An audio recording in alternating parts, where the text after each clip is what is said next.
at the backyard there. Plus fish farming for those near the wetlands, on the periphery of the wetlands, not in the center. In our calculation, crops like cotton, tea, maize, sugarcane, and enterprises like ranching could only make money for the family when they are done on a medium or large scale. Recently, our people have been adding crops like palm oil, cocoa, and cashew nuts on the list of the high-value crops that can give good incomes to the families, even if you do them on 1 acre. To do some of the intensive agriculture enterprises, you need inputs from the extensive agriculture products. To produce poultry feeds, animal feeds for pigs, fish meals, etc., you need maize, sugar byproducts, etc. If you are to import all these, it may render your products uncompetitive. We had to do this, Your Excellencies, because in the colonial times and in the post-colonial times, they would make our people grow things like cotton. You hear that Uganda is producing a lot of cotton. Yes, Uganda was producing a lot of cotton. But the families which were producing the cotton were in poverty because nobody had bothered to calculate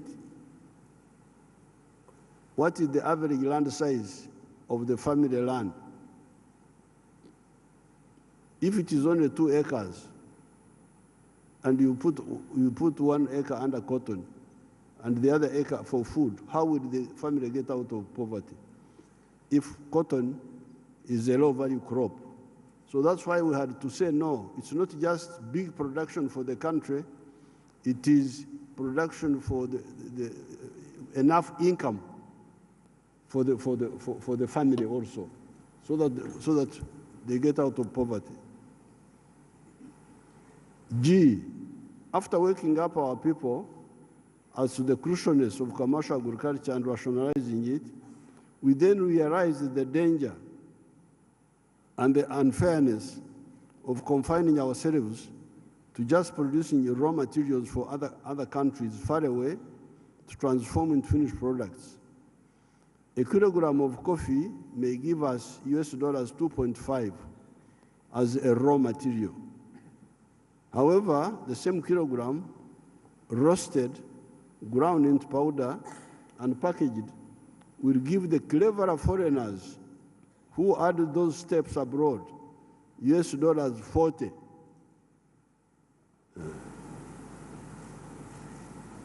So Africans get $2.5 per kilo, and the same kilo transformed into finished products by foreigners brings them $40.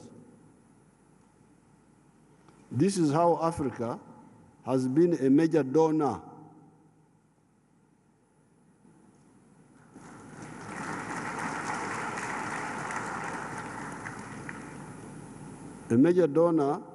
to the parts of the world that are managed by cleverer people. Sorry to use these words.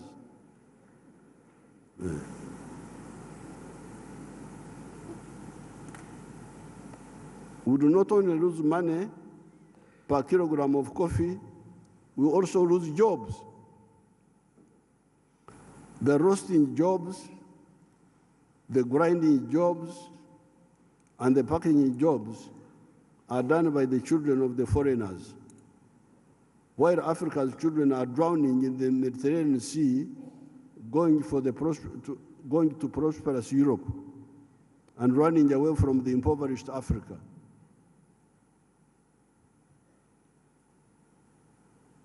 I normally tell people that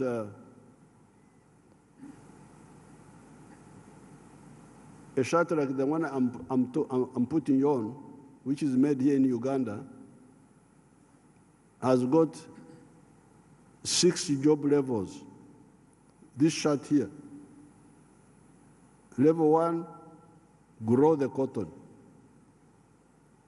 Level 2, gin the cotton. Ginning means remove the seeds from the cotton. Now, in many African countries, that's where they end. They end at ginning. Level 3, spinning. Spinning, you get the thread from the cotton. Level 4, weaving to make a fabric. Level 5, putting colors. Level 6, tailoring. So out of the 6 job levels, Africa has been ending at, many of the African countries have been ending at level 2. All the other levels out, the money goes away, but also the jobs. All those go away.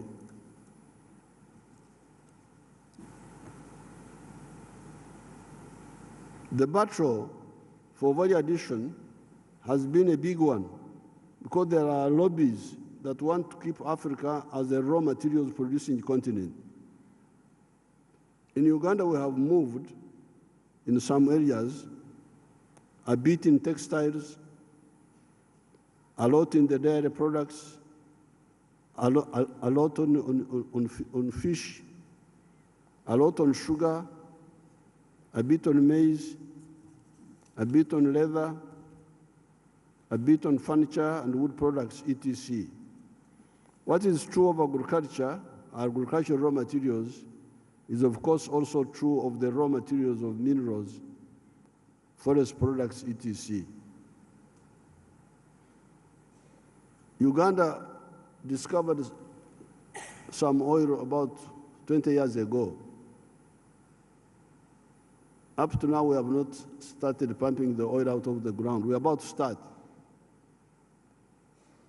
But the main problem was we didn't agree with the oil companies because they were saying that we should build a pipeline to take the oil, the petroleum, out of the country.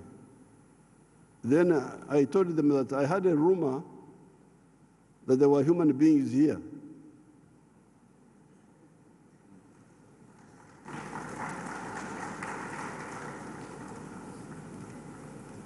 Why don't we process this petroleum for these human beings who are rumored to be here? It's not confirmed, but there's a rumor that there are some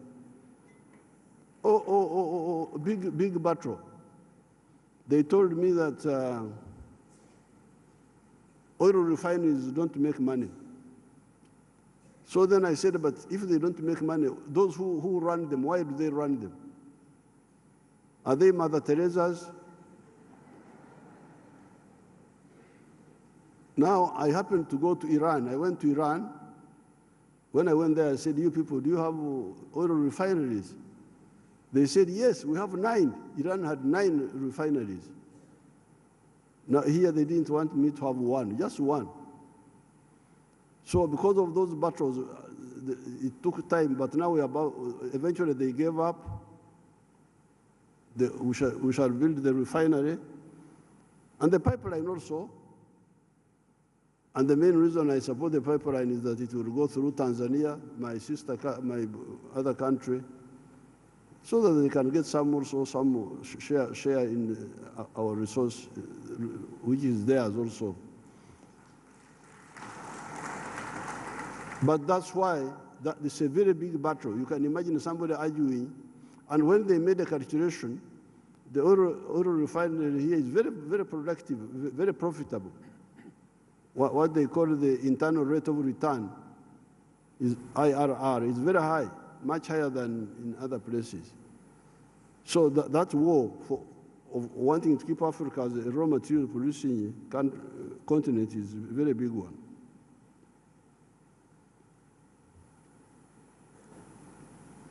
The value addition to agricultural products, this is H, ensures vertical integration in the agricultural sector, from the garden to the table, and from the farm to the wardrobe for clothes, shoes, etc. However, it also ensures horizontal integration with the other sectors, manufacturing, services, etc. How can you say that you are promoting tourism when all the food the tourists eat is being imported? In Uganda, the hotels serve Ugandan liquid milk, yogurt, butter, sugar, fruits, beef, etc. On account of reasons I cannot understand, some Ugandans insist on eating wheat bread and rice. At 80 years of age, I am very comfortable with my meals of cassava, muhogo, millet, obro, meat a few times in a week, milk for my coffee, bananas, ebinyebwa, groundnuts, obushaza, peas, ebihimba, beans, and fruits, all Ugandan products.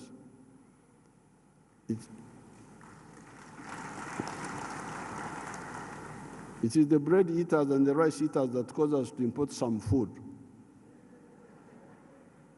I do not eat chicken, pigs, eggs, etc. because I'm from the savannah, but they are abundantly available. Therefore, in Uganda, the hospitality industry is firmly integrated with our agriculture except for rice and wheat. In order to launch our agriculture on the journey of socio-economic transformation away from the pre-capitalist, pre-socialist traditional mode to modern commercial agriculture, we have done the following. Roman 1, politically mobilize through sensitization the people to move away from the pre-money, working only for the stomach, to commercial agriculture with the chibaro, with the calculation. 67% of the homesteads in Uganda are now in the money economy for the first time in human history. At independence, only 9% were in the money economy. By 2013, only 32% were in the money economy. That is why I had to involve the army to distribute seedlings. We had to involve the army to distribute seedlings. I was begging these villagers to get out of poverty. They are in poverty, but they are not bothered.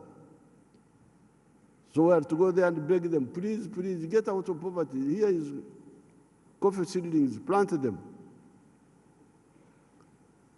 Roman 2, through scientific research, ensure good quality seeds.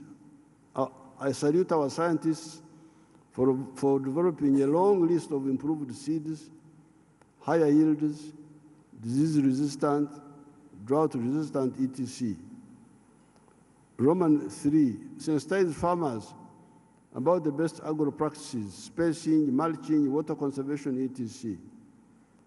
4, ensure disease control, immunization, spraying against pests, etc. 5, ensure food safety against aflatoxins. 6, to stabilize agriculture, have standby irrigation using gravity or solar-powered water pumps.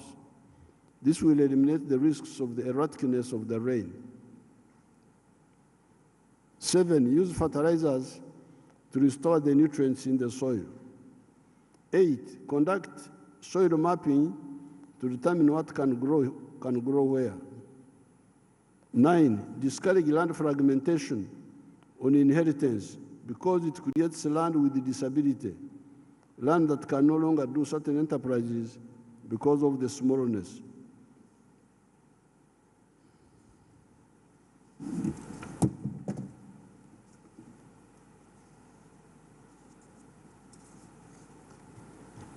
With these measures, Africa will be a superpower economically. Since ancient times, this part of Africa had strong agriculture. We always have 2 harvests in a year. The harvest of Katumba, the season of March to end of May, and Omwaka, the big harvest of August to December. The harvest of May is called Wijegashe, the small harvest, and the one of August to December is called Omwaka, the big yearly harvest. All this was with the traditional technology and just the rain-fed agriculture. In some areas, however, there was some irrigation in ancient Egypt and the Kilimanjaro area. When Henry Morton Stanley walked through this area, Congo, Uganda, Tanzania, between 1887 and 1889, he wrote as follows on pages 298 and pages 371 to 372, respectively, of his book entitled In Darkest Africa, Volume 2. This is in quotes. A march of an hour and a half in the afternoon, apparently not far from the river, brought us to the populous district of the Babusese.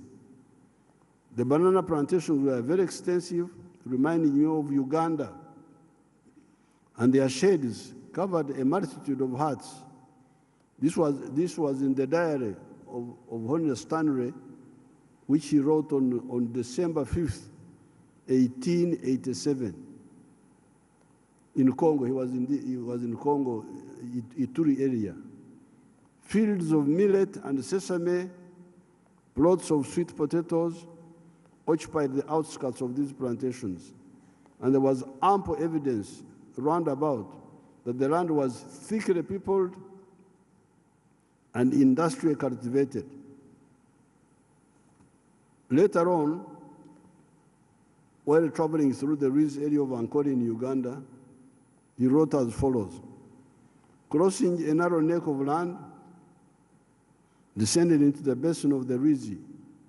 By degrees, the mist atmosphere of this region was clearing, and we could now see about 5 miles distance and the contour of the pastoral plateau of Ankole. It was not by any means at its best. It was well into the drought season. The dry season had commenced 2 months previously. Hilly range, steep corn, hammock and plain were clothed with grass ripe for fire. The herds were numerous and all as fat as prize cattle. In the valley, we had passed over 4,000 cattle of the longhorned species. The basin of the Rizi, which we are now in, and which was the heart of Ankole, possessed scores of the finest herds of cattle I had never seen before. This was a white man, Henry Morton Stanley, who came through this area in 1887, 1889. That's what he wrote. Found very powerful agriculture. He was clearly amazed by the scale of production. Therefore, this Africa of having no food, of begging, is not the real Africa, but the colonial and neo-colonial Africa. It is a shame.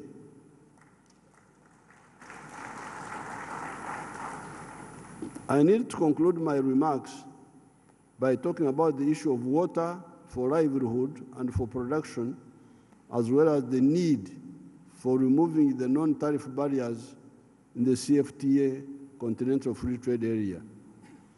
Uganda is lucky in that we have a lot of water. Our major problem is to persuade our uninformed or misinformed people by guiding them to stop undermining our water resources by encroaching on the wetlands, the forests, the catchment areas, the river banks, and the lake shores. Some other parts of Africa, however, are not so lucky. Northern Africa has got a water problem. Even Southern Africa gets periodic shortages of water. Here in the Nile Valley, we are always arguing about the 85 billion cubic meters of that river at Khartoum, the River Nile. In the past, I posed a question to Dr. Boutros Ghali of Egypt, the following questions. Question number 1. Are you aware that the Congo River has got 3,000 billion cubic meters of water per annum going into the Atlantic Ocean? Because here in the Nile, we are quarreling about 85 billion cubic meters of water. at Khartoum. But the River Congo is 3,000 billion cubic meters of water per year. In other words, the River Congo is equivalent to 30 Niles. Nile 1, Nile 2, Nile 3, Nile 3, 30 of them in the River Congo.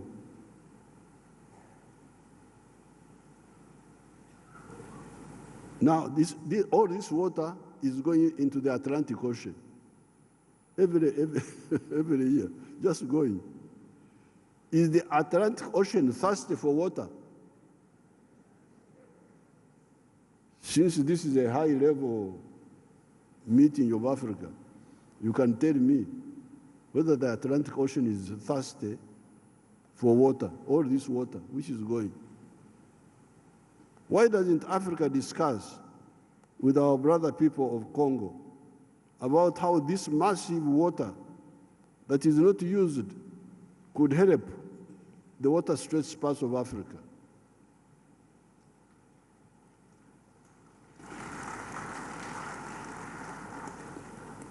Another question, is Africa aware of the technology of desalination?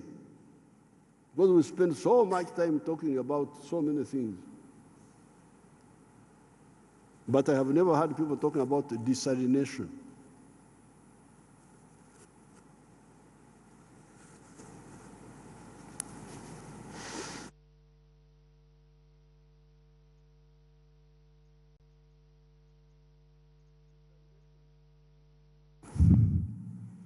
Desalination happens in nature, done by the sun evaporating ocean water into vapor that eventually becomes rain. Why doesn't Africa intensively study this? If the cost of desalination goes down, Egypt and other coastal countries would become upstream countries, while we that harbor the origin of the Nile would become downstream countries. If this technology of desalination of seawater becomes cheap, then the countries near the ocean can even send us water from the ocean. On the issue of non-tariff barriers, there is no doubt that they undermine the advance of agriculture in Africa. Uganda easily produces all types of agricultural products: maize, sugar, milk, beef, poultry products, etc. The internal market is not enough. However, production is disrupted when in some years, some of the brother countries say they have bumper crops and de-license Ugandan products. Why do you de-license products of a brother country? If you have a bumper crop, let the products compete. I had some issues here with some of the Ugandan inefficient rice growers. Tanzanian rice is better and cheaper. So they were saying I should ban Tanzanian rice. I said, no, I cannot do that. If you are inefficient, get out of business, go and do something else.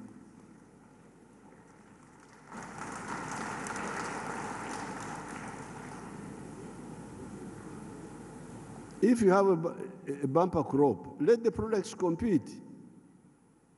After the Ugandan product has been de-licensed, then you hear that the de-licensing country has now a shortage of this or that. Can they now import it from Uganda?